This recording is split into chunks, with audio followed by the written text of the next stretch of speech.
Hello, everyone, and welcome back to Gaming News, where we discuss all things within the gaming industry. And buckle up, because today we have a couple of doozies in the list. So, first, we are going to talk about Activision in the way of Diablo Immortal. We are going to talk a little bit about Bungie and Destiny 2. We're going to talk a little bit about Cyberpunk 2077. We're going to talk about TikTok, incidentally, and an adjacent thing that I think that even though it's not specifically gaming, there is a number of videos on the platform that are gaming related, and therefore I will loosely relate it to this. And then a surprise article that I came across as I was going to do this video that I wanted to cover that I felt was incredibly important. So, with that, let's get right into it. So, the first thing we're going to talk about is, of course, Diablo Immortal. Now, there have been a number of articles floating around about how Diablo Immortal is going to be banned in China, and there doesn't seem to be any merit to the fact that it is banned. It just simply sounds like it will be banned, but it hasn't officially been banned yet.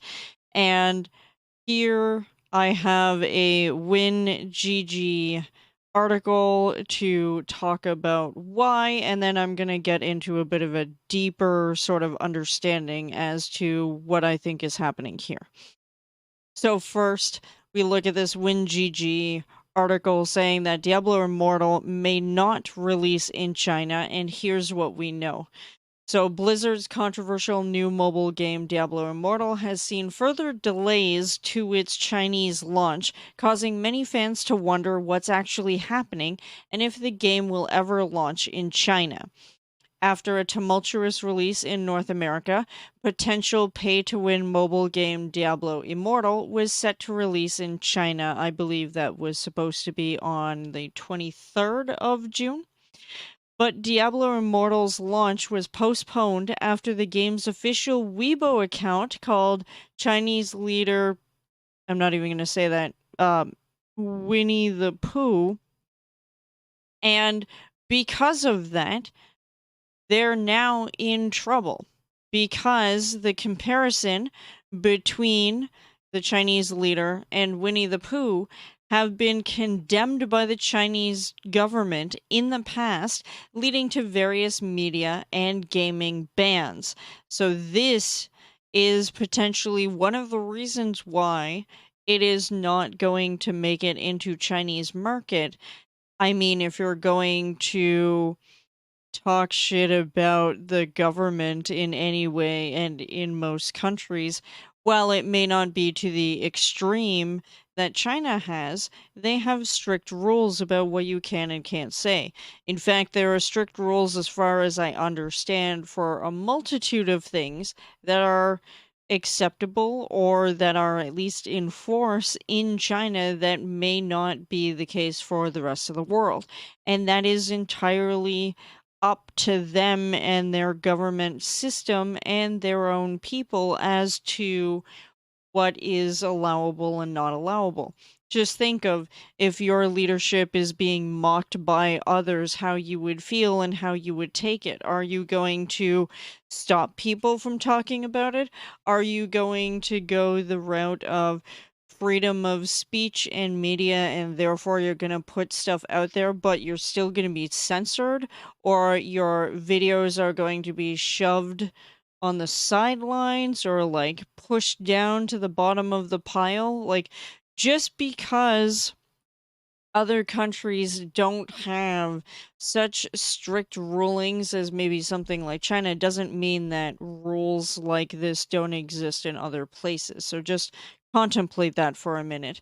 If you're related to a cartoon character, how you would feel if you were told that, and especially if a well-known account was called that, that would make you feel a little bit awful. And yes, I know that there was a nickname for the former president and how that sort of pushed forward, but that doesn't matter here. I'm just simply saying, just think about how you would feel in their situation. Anyways, so the question here is, will Diablo Immortal be released in China? And the post here says, the insulting post from Diablo Immortal's Weibo account went viral quite fast, resulting in penalties for NetEase, Blizzard's Chinese distribution partner. Diablo Immortal's marketing was shut down, and it's also being speculated that NetEase will receive a license to publish games in China for the next 3 years. I think what that's supposed to be is receive a ban because of the next bit where it says if NetEase can't publish games for 3 years, Blizzard games beyond Diablo Immortal won't be available in China, which includes Diablo 4, Overwatch 2, and the new World of Warcraft expansion. Now, is Diablo Immortal banned from China? There is no confirmation here that it is permanently banned. It has been delayed, and the Weibo account directly has been banned, but the game itself has just been delayed.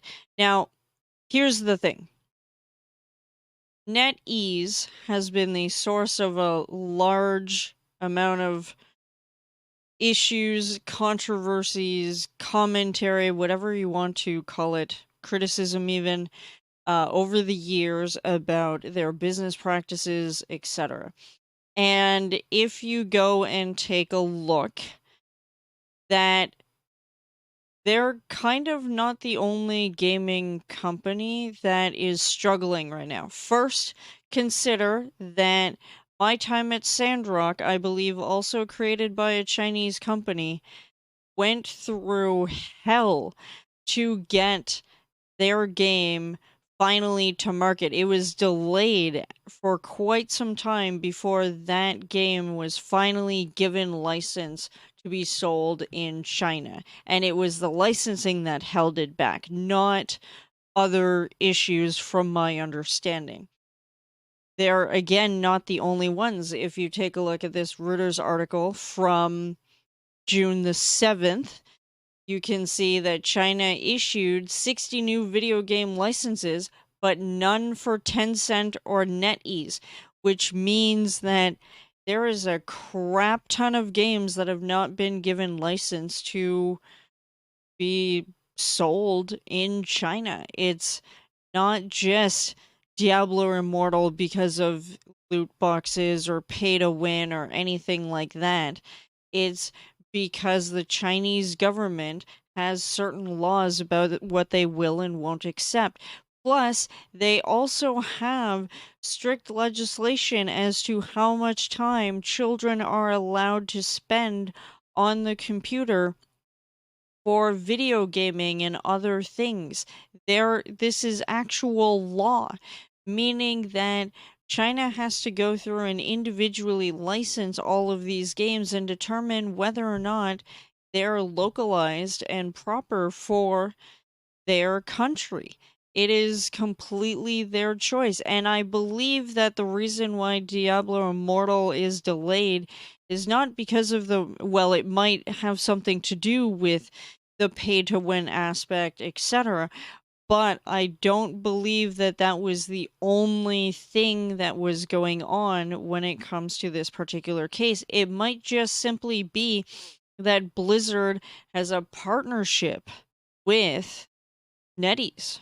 And what I'm thinking about here is you look at this article that NetEase shares have dropped significantly.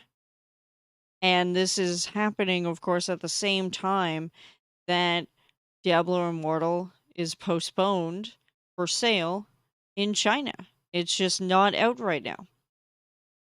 So it makes me wonder, because you're affiliated with a company that is struggling for licensing and acceptance and whatnot in China. That is a huge chunk of the pie. China's population is massive, and to not have your game release when you hope to release it, means that you're not making nearly as much money. And when you also consider that Activision Blizzard is going through one hell of a time with all of their lawsuits and other issues that have been put into the fray because of the US government, the DFEH, and all of these other businesses going after Activision Blizzard for various reasons, that having NetEase, your partner in marketing of your video games in other countries, is also going through some hell. They're really having a hard time right now. Absolutely. And I'm not saying that maybe they shouldn't. Activision and Blizzard have made huge, huge missteps over the years. But this is just another kick in the teeth, and it's no surprise that things are just rough right now. So I don't know. It seems very likely that by nature of the Diablo series in general and just the type of game that it is, that there is an incredibly high chance that it will be banned for sale in China. But as it stands right now, it is currently not. It's just been postponed until they determine whether or not they get the licensing, and that 100% relies on what NetEase's response is to the Chinese government and whether or not the Chinese government is going to accept what happens moving forward. But we'll just have to wait and see. I'm interested to see if somehow Diablo Immortal makes it through, especially given its scummy practices and pay-to-win schemes that have been very much shown to us through a variety of different means.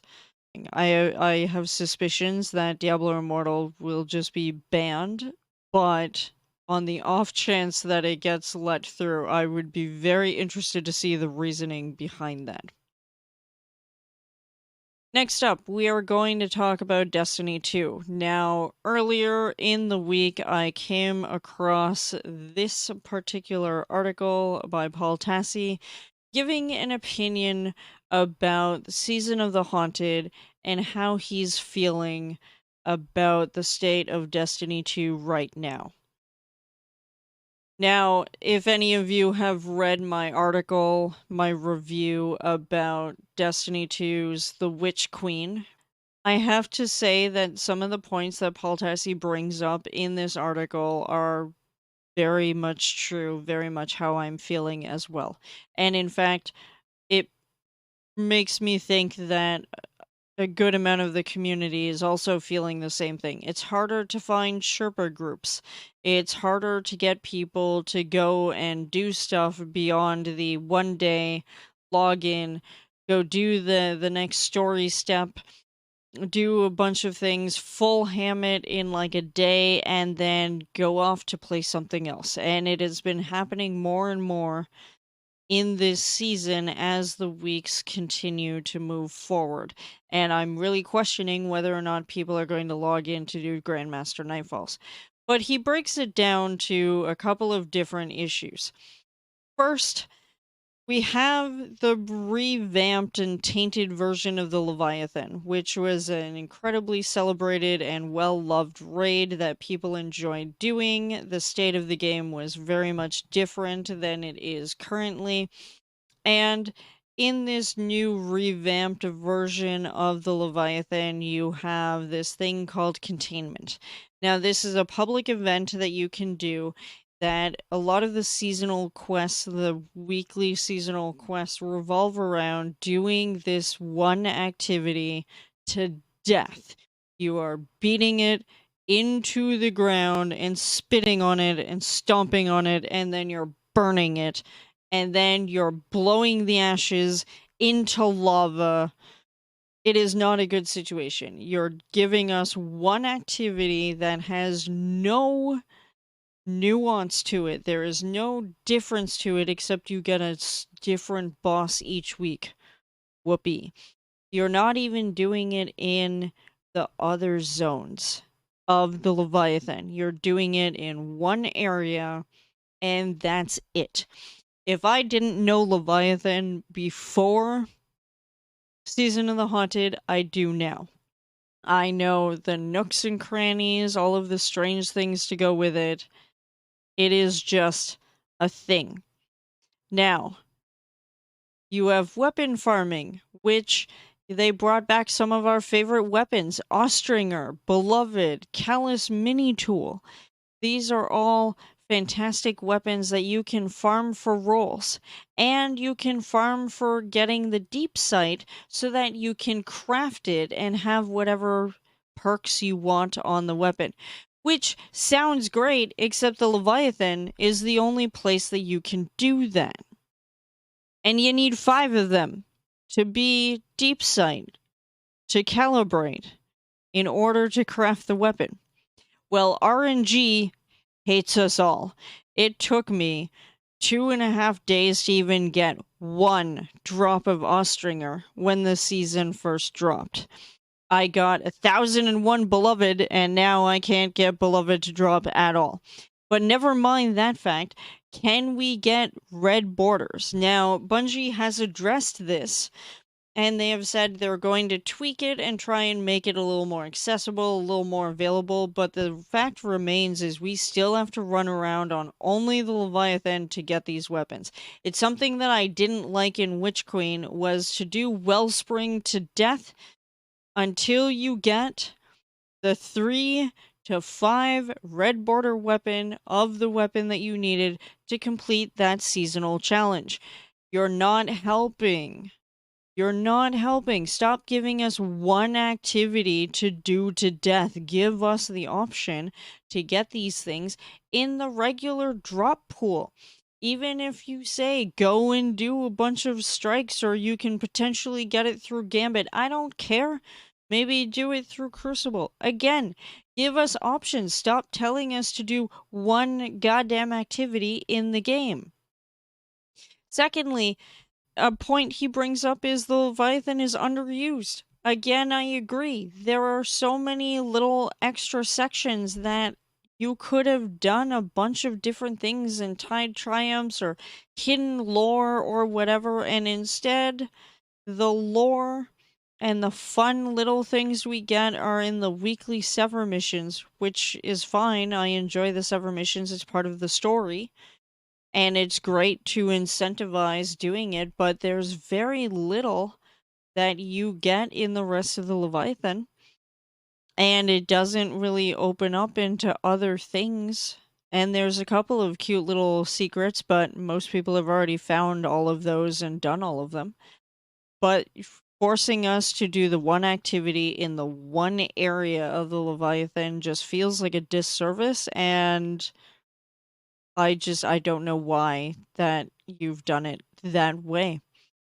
The helm and the economy issues there with the currency, sometimes you have too much, sometimes you have too little. I think that depends on how much you do and don't do of stuff. I think I ran out of some of the material once for the Vestiges of Dread, and I just had to go do a little bit of running around in other areas. But I am really sick of the Castellum already. It's ridiculous. You've got Duality, which is great because you get a pinnacle drop for each encounter. Awesome, you've given us a way to earn more pinnacle instead of just do the final boss. It is do the whole thing and you will get pinnacle pieces. Makes it easier to get Grandmaster level. Awesome. But it's not part of the season. If you don't have the season pass, if you haven't bought the dungeons because they're technically separate, you don't get that benefit. None of the dungeons do you get that benefit because you have to pay for them separately. It's something that I mentioned in a previous video where I'm like, no other video game has dungeons separated behind a paywall. You separate the raids that are supposed to be your endgame content, or you separate Grandmaster, or you separate Trials of Osiris. You don't separate the dungeons to give you more pinnacle to be raid ready. Like, that makes no sense. Why would you do this? And then the PvP, you change the airborne effectiveness. And it has screwed a lot of people over. And it's insane. And in today's TWAB, they did address some of those issues and decided that they were going to change things. I don't know, I'm not a great PvP player, but there are still a lot of issues because of the airborne effectiveness, the new stat. The fact that they dropped in and made resilience absolutely necessary for gameplay instead of telling anybody that, hey, by the way, we're going to slightly rebalance things. So I had to go chase after armor pieces that had higher resilience when I've deleted most of them throughout each of the seasons because they were never required. Resilience was effectively useless to me because I wasn't doing a lot of PvP. I didn't see the sense in putting my effort into a stat that was going to be useless because I would only be using it like 2% of my game time. Like, come on. You can't make that huge of a change and then not tell players about it and expect them to find out through content creators or through gameplay when you're getting your ass handed to you.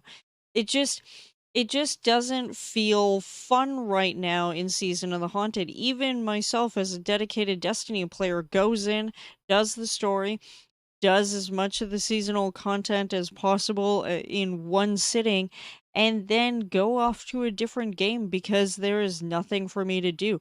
And on top of that, because so many other people have been doing the same thing, they've already disappeared for the week, so it's harder to do raids and stuff later in the week when I actually have time to devote to that kind of thing. So I hope that Bungie finds a system that is a little bit more fun. I will link the article below and you can take a look for yourself, some of the points that he has made and thoughts.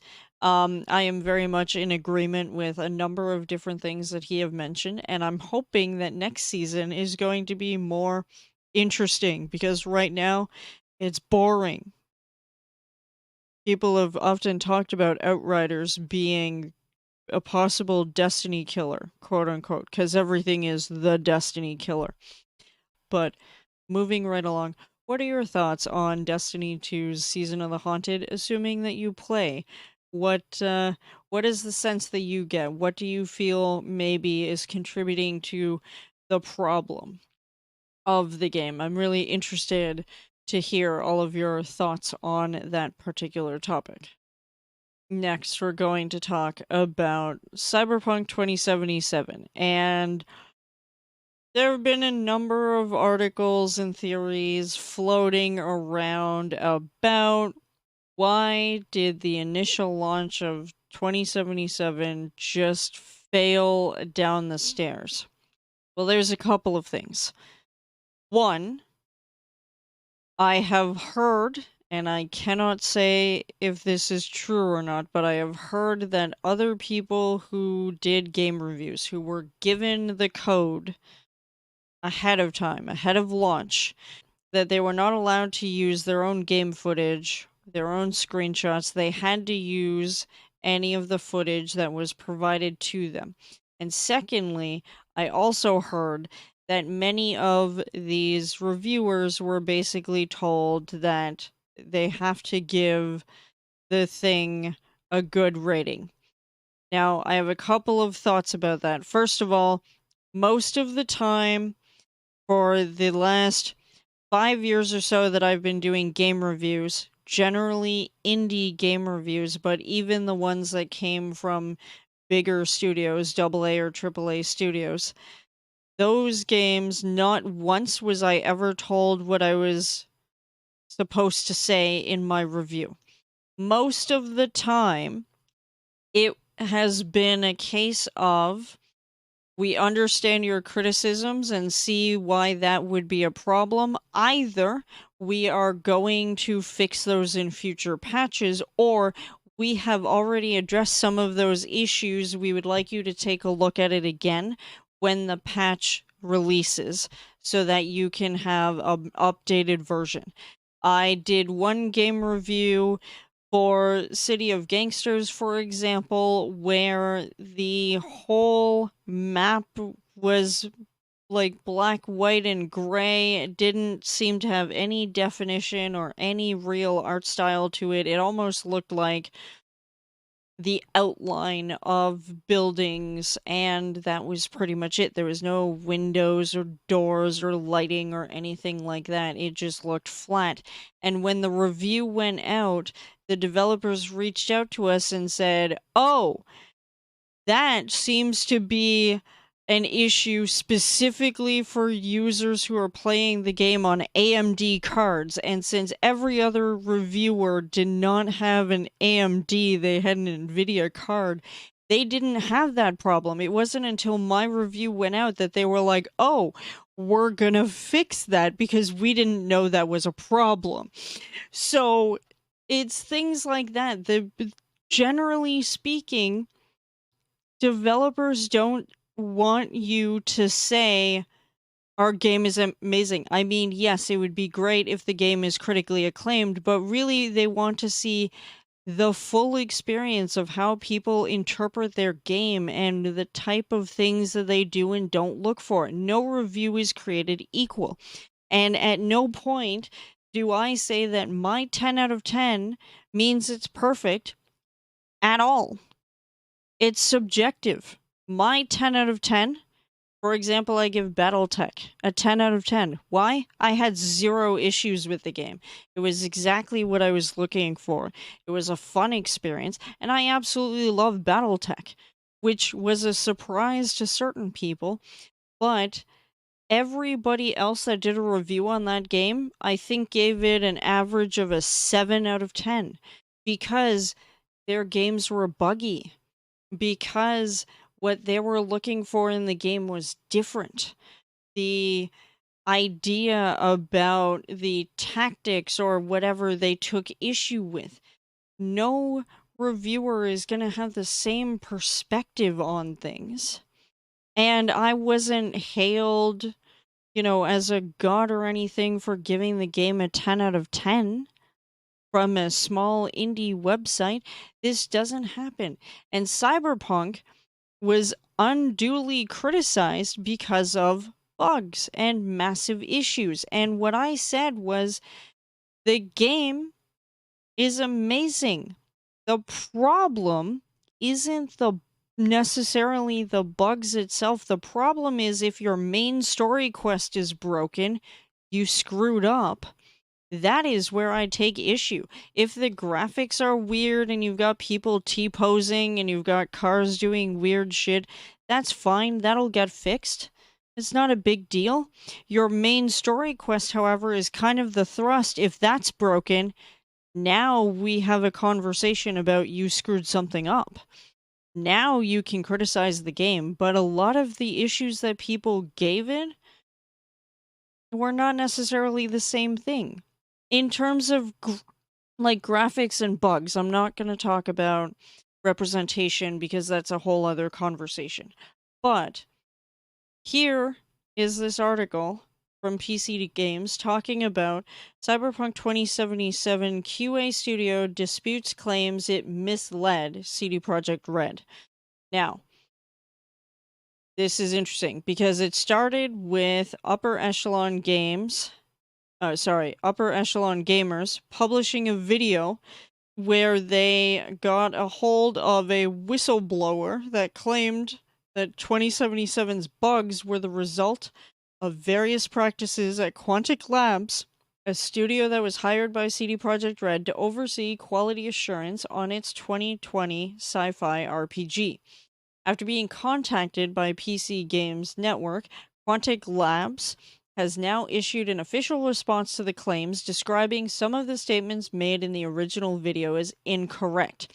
In the statement, signed by Quantic Labs CEO Stefan, I'm not going to say that, the QA studio, which also worked on The Witcher 3, explains that the claims the whistleblower made represent a misunderstanding of game development and do not reflect the process of quality assurance on large budget games. Now, my understanding is that QA has, and does find the bigger issues for a video game.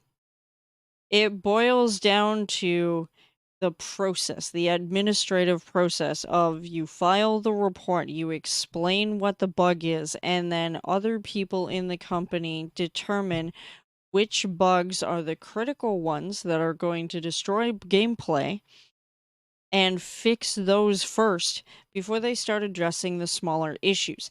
This is how you have video games that can still have tons of bugs, but still run incredibly well overall, because the bigger issues are the focus, not so much the smaller issues. My getting stuck on a stupid pebble in Destiny 2 is not a priority issue to fix.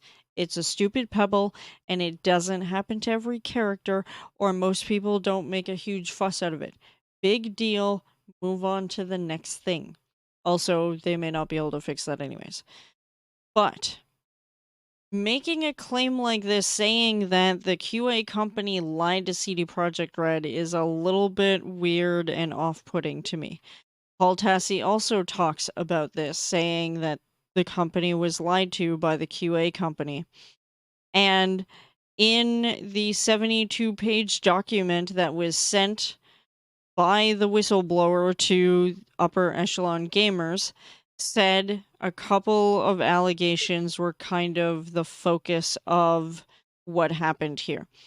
Quantic Labs over-exaggerated the size of the team working on Cyberpunk 2077 in order to keep the contract, which is interesting because they worked very closely with our Telsorian Games. So that's kind of weird. Quantic Labs said the team was made up of senior staff, but it was instead juniors with under 6 months of experience in QA, which is possible, but it's also CD Projekt Red. They're a big company, and they want to put everything that they can into Cyberpunk. So again, it makes me question the validity of this statement, because if you have all juniors, because you can pay them less and force them to crunch more because they're worried that they're into the gaming industry, especially at CD Projekt Red, is gonna blackball them later.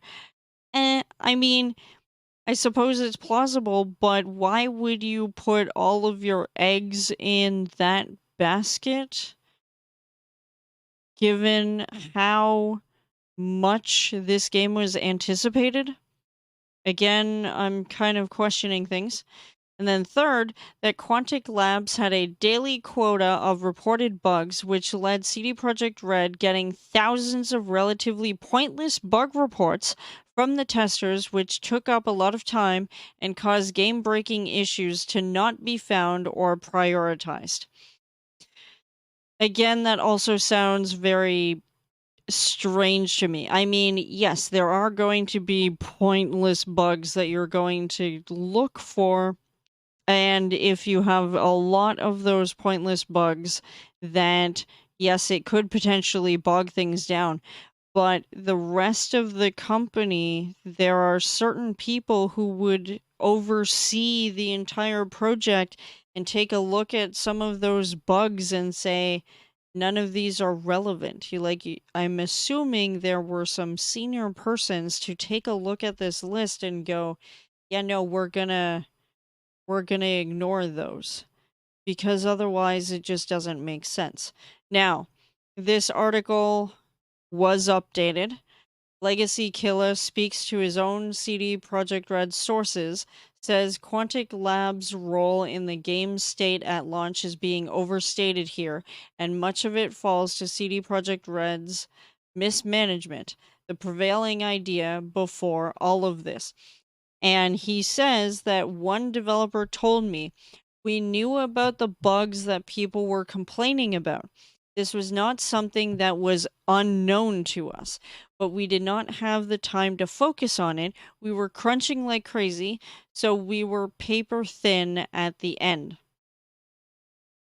And again, I have questions here because you knew about these issues and that they were the larger bugs, not the smaller bugs, but the huge ones.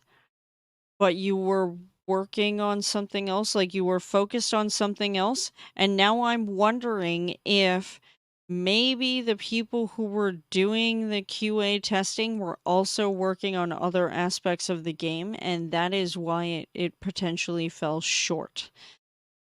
Because if they were solely focused on QA, as far as I understand, again, don't quote me on this, but as far as I understand, QA persons have a lot of things that they're doing.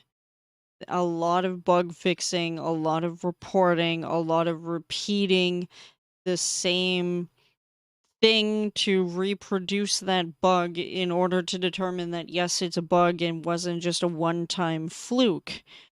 It just doesn't seem right to me that they knew about the issues but then didn't report them. I feel like they probably did report them, but something was screwed up with the management than anything.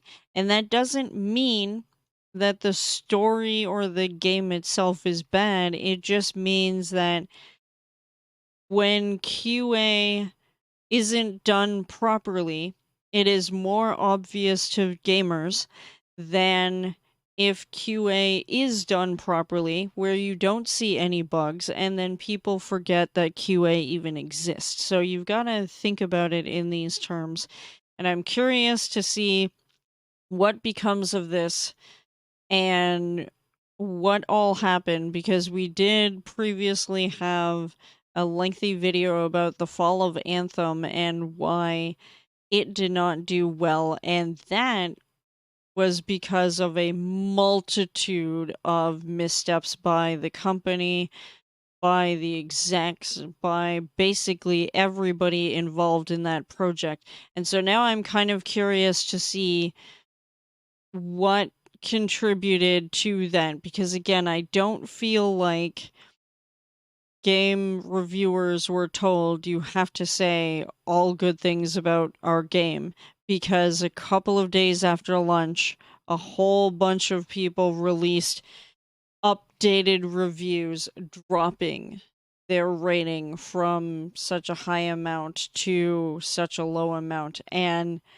it really makes me question what all happened there, because in my experience, I have never been told you have to say this. I have been told you're not allowed to talk about this game because you're under NDA and it's not coming out till this date.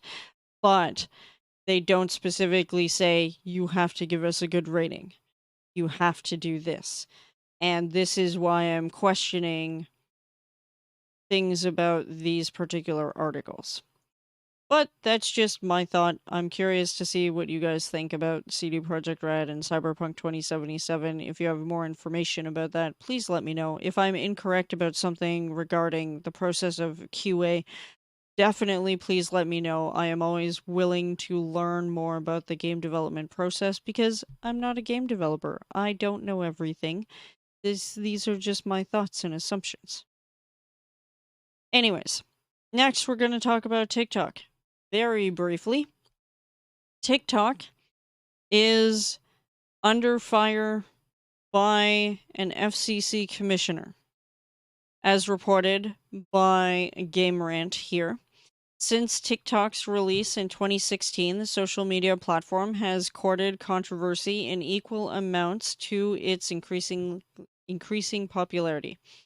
TikTok videos and live streams are shared across the world with over 1 billion views of the platform each month. Yet, as those numbers continue to increase, so do the warnings within the United States that TikTok is not what it seems. The latest development on that front has led one of the SEC's commissioners to request TikTok to be banned both by Apple and Google on iOS and Android devices. The FCC commissioner in question here is Brendan Carr, and he says that TikTok's pattern of surreptitious data practices breaks both platforms' own rules and thus should be removed. He further says that the report is making it clear that TikTok developer ByteDance has repeatedly accessed the sensitive data that TikTok has collected from Americans. One TikTok official even went as far to say that everything is seen in China, which Carr says is directly contradictory to prior statements regarding what data is collected through TikTok's app. This is a problem because if you're coming from a country that values privacy, using an app like TikTok or Facebook or anything like that can potentially be a problem, and that information could be shared in other countries where they do not have that aspect of privacy for whatever reason that may be. Now, these accusations include circumventing privacy safeguards, accessing passwords and private messages, and lawsuit settlements tied to collecting personal data and where that data is stored. That's a massive issue, and that's why he wants to take it off of Apple and Google, because this app is not complying with their terms of service and their policies. And we all know about the case between Epic Games and Fortnite specifically and Apple, because Apple was forcing people to pay through their thing, therefore making Apple a lot more money. And Epic took them to court.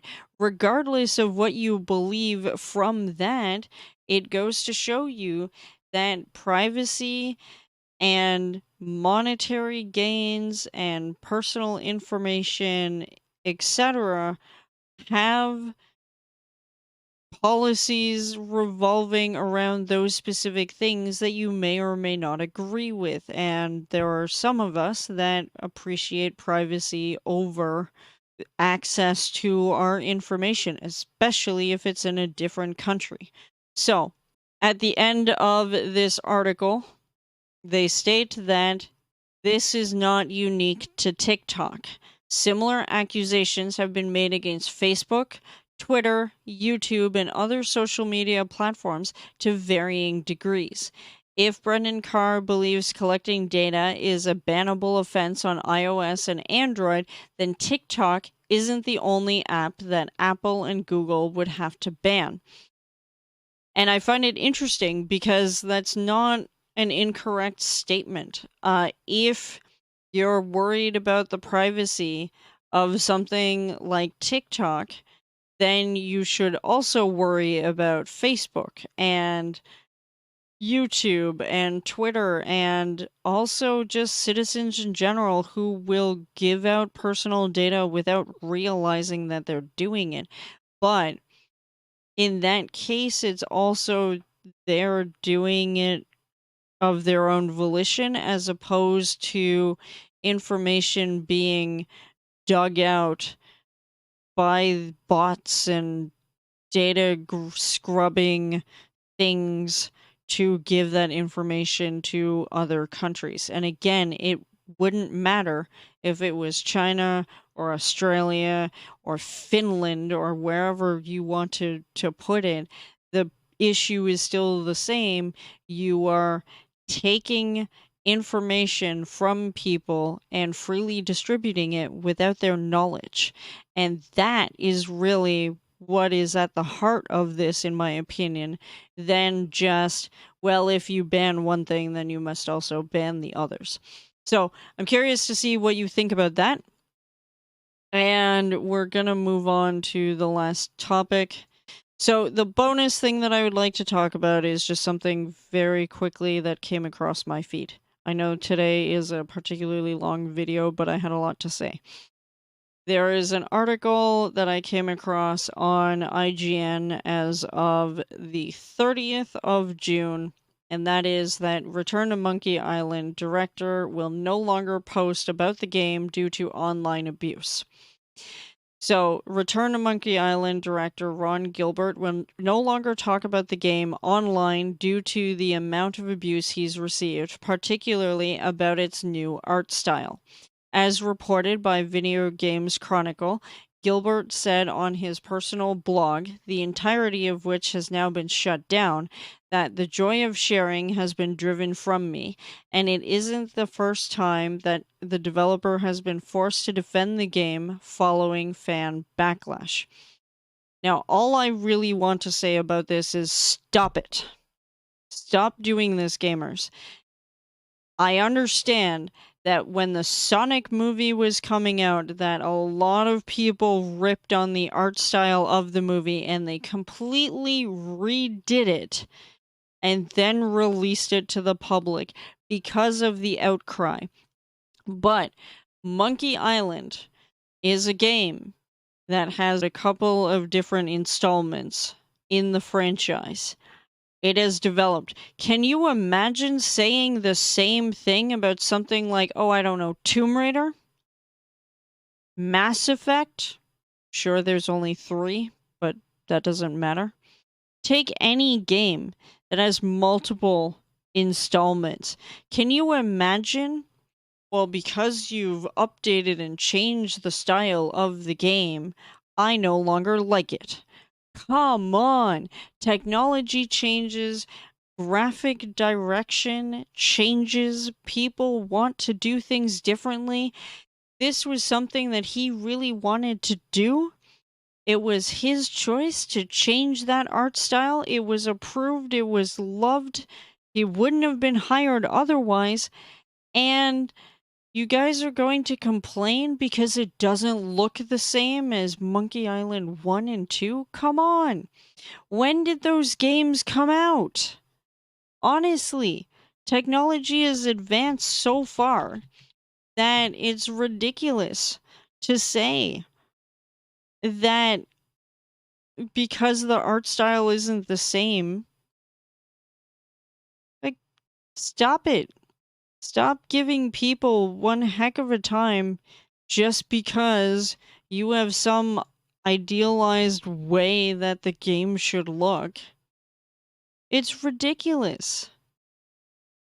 And furthermore, just stop abusing people online. Just because you disagree with something doesn't mean you have to throw them off the internet and mudsling so much that they're like, I don't want to talk to you about anything. And you want a transparent and open gaming industry? You want people to be treated better and to have friends to play with? Stop doing shit like this. Seriously, get a grip of yourselves. You don't have to agree with it. If you don't like the art style, don't buy the game. Simple. Move on with your lives. There are other games, thousands of games out there you could go and pick up. There are emulators. You can go and grab one of those to play your old classics in the old graphic style. Big deal. If you're really ambitious and you have money to burn, go and talk to some people, maybe get some licensing to say, I would like to recreate this game in the way it looked before. People have done it. There are modders for that. It's not super difficult. I mean, sure, it might be difficult, but still. Stop treating people like shit. Stop treating devs like shit. They make games because they love making games. They like making people happy. And just because you, whoever you are, disagree and don't like an art style doesn't mean that you should treat a person like shit. Get out of here with that. Plus, it's not cool, depending on how far you took that abuse. One day, that will catch up to you. If you wonder why countries have such stringent laws about certain things, about video gaming, you're certainly not helping yourself by doing these things. You don't have to agree with them. You just have to move on. You can say stuff on Twitter and say, yeah, I'm not a huge fan of the art direction, so I'm going to play a different game because it's not where I expected it to go. And move on. Don't harass the dev. Don't try to force them to change their vision. It takes years. You want all of that time to be thrown out the window? Do you want to just not have video games? Because that's how that happens. Seriously. Tired of this. Stop abusing devs. Just entirely stop. And with that, thank you so much for being part of the Patreon. I know this was a bit of a longer video, but shit needed to be said. Don't forget to follow me on all social media. I've got all the links below. I've got the articles and such below. I will also link to the original YouTube video for Upper Echelon Gamers so that you can look over that if you're interested. And with that, thank you.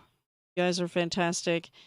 Happy Canada Day, 4th of July, whatever it happens to be this weekend for you. Stay safe, and we'll see you next time.